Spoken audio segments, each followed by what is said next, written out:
Je veux éduquer, c'est mes enfants, il faut qu'ils respectent ma manière d'éduquer, c'est pas leurs enfants. Je reconnais pas mon père, je reconnais pas ma mère. C'est-à-dire que le comportement qu'il a avec mes enfants, où il autorise tout, il est gaga, il dit je t'aime, mais jamais il m'a dit je t'aime à moi. وكل حين ما حييت واصطبر عليه واسأل المليك المقتدر. Cette vidéo est un extrait de la formation sur l'addiction aux écrans que vous pouvez retrouver dans l'académie en cliquant sur le lien en description. Il faut prendre du recul. C'est-à-dire que vous mettiez des règles en place, c'est très bien. Si toute la famille, les grands-parents sont OK avec ces règles et arrivent à les mettre en pratique, c'est bien aussi. Si ce n'est pas possible, ce n'est pas grave. Tout va bien, détendez-vous. Ne vous braquez pas, n'entrez pas en conflit avec vos parents, avec vos beaux-parents. Pas du tout, il faut surtout pas faire ça. Et ce n'est pas parce que vos parents ou les beaux-parents autorisent que vous interdisez que c'est vous manquez de respect, que c'est un mal. Parce que souvent, il y a ce truc de je veux éduquer, c'est mes enfants, il faut qu'ils respectent ma manière d'éduquer, c'est pas leurs enfants. Non, non, non, rentrez pas dans ça. Parce que vous allez pas vous en sortir et en plus, c'est pas viable. Ce que moi, je vous conseille, c'est de prendre du recul et de fermer les yeux. Pourquoi? Je m'explique. Parce que là, je sais qu'il y en a quelques-uns ou quelques-unes là déjà qui ont les poils qui s'hérissent quand je dis ça. Il y a énormément de fonctions essentielles au développement et à l'éducation de vos enfants dans le fait qu'ils puissent visiter leurs grands-parents. La première des choses, c'est que si vos enfants ont la chance d'avoir des grands-parents, ne soyez pas celui ou celle qui leur interdit ou qui réduit la possibilité qu'ils puissent avoir des interactions et qu'ils puissent passer des moments ensemble qui vont rester gravés dans leur mémoire et qui sont nécessaires. Ne soyez pas cette personne qui empêche votre enfant à avoir des moments de bonheur avec ses grands-parents. C'est magnifique d'avoir des grands-parents. Alors, sauf cas particulier où il y a des choses graves qui se passent, mais globalement, c'est magnifique d'avoir des grands-parents. Et si donc vos enfants ont la chance d'avoir des grands-parents, ça veut dire que vous avez la chance d'avoir encore vos parents, il faut les honorer déjà, ces parents.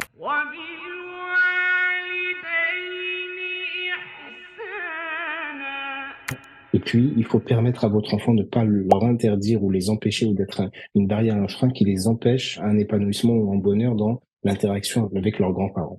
Ça, c'est le premier point. Le deuxième point, c'est que vos parents, en fait, ce qui se passe, parce que souvent, il y a un truc qui peut aussi vous mettre en colère, c'est de vous dire, mais je reconnais pas mon père, je reconnais pas ma mère.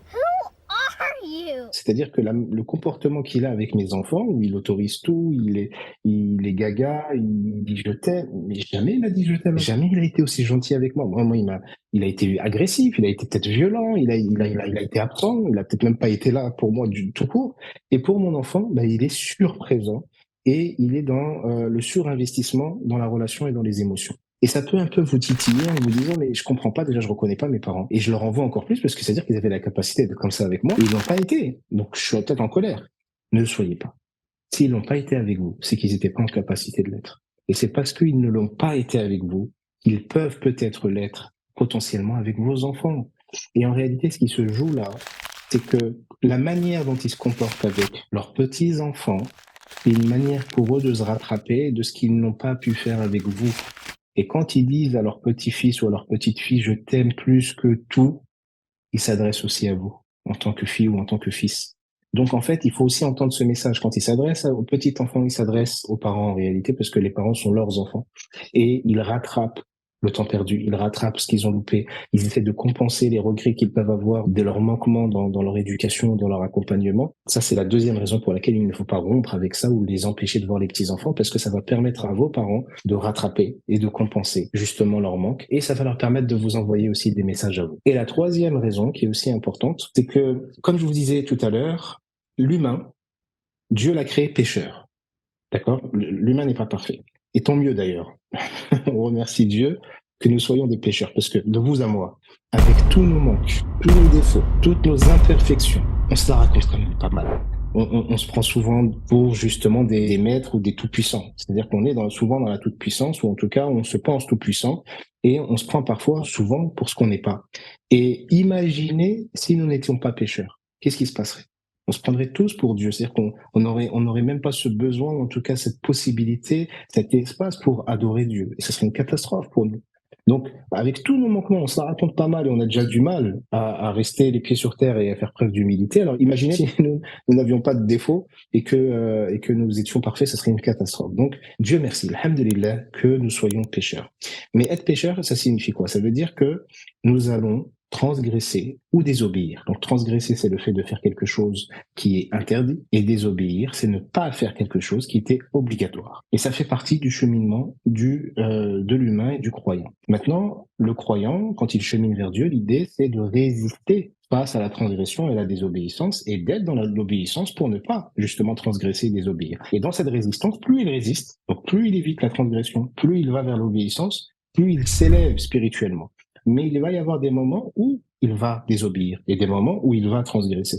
Et ça va être des moments qui vont être nécessaires pour qu'il puisse se repentir et revenir vers Dieu et potentiellement devenir meilleur que ce qu'il était avant d'avoir transgressé ou d'avoir désobéi. Donc la transgression, elle est nécessaire. Il y a des sagesses derrière le péché. On n'invite pas au péché. Il ne faut pas se légitimer ce qui n'est pas légitime, mais on va pécher quoi qu'il arrive. Donc on fait tout pour ne pas le faire. Et quand on va le faire, parce qu'on le fera, il faut revenir. Mais pourquoi Dieu a fait que nous soyons pécheurs? C'est parce que dans le péché, il y a des sagesses, et parmi elles, il y a le fait que ça nous éduque et que ça nous permet de grandir. Pourquoi je vous dis tout ça? Parce que quand vos enfants vont aller chez vos parents, ils vont transgresser vos règles. Ils vont vous désobéir. Mais ils désobéiront pas à vos parents. Ils ne seront pas dans la transgression des parents. Donc d'une certaine manière, vous allez permettre à votre enfant de connaître la transgression dans un environnement sécure, parce que ce sont vos parents. Et même s'il y a parfois, alors, il y a beaucoup d'exagération, vous essayez de mettre des limites, d'accord? Vous autorisez des choses en disant à vos parents, voilà, ok avec ça, mais essayez de faire juste un peu attention, diminuer un peu, parce que le sucre est un risque, etc., etc. Ou sinon, achetez vous-même les choses qu'ils n'ont pas le droit de manger, par exemple, chez vous, vous les achetez et en le donnant à vos parents pour qu'ils leur donnent, de manière à ce que vous puissiez un peu plus contrôler les choses, mais permettez qu'ils puissent se voir et permettez cette transgression, parce qu'elle va être nécessaire. Parce que d'une certaine manière, ils transgressent pas, parce qu'ils sont pas chez vous, ils sont chez les grands-parents, mais symboliquement par rapport à vous, ils sont dans la transgression. Mais ils sont dans une transgression contrôlée, une transgression qui est plutôt su ou maîtrisée, même si elle n'est pas totalement maîtrisée, mais qui est nécessaire pour leur développement. Et il est préférable que ce soit une transgression qui est vue, perçue et dans un bon cadre, que ce soit des transgressions dont on n'est même pas au courant et qui peuvent être plus fâcheuses et plus dangereuses. Donc il est important d'établir des règles familiales, mais par rapport justement à cette relation entre les petits-enfants et les grands-parents, voilà, il faut se détendre, les parents. Détendez-vous et fermez les yeux. Faites comme si vous n'avez rien vu, même si vous savez ce qui se passe. Si ce n'est pas trop, faites comme si vous n'avez rien vu. Et si c'est un peu trop, faites en sorte que ça diminue un peu, mais autorisez les choses. Acceptez que ça soit autorisé là où ce n'est pas autorisé chez vous.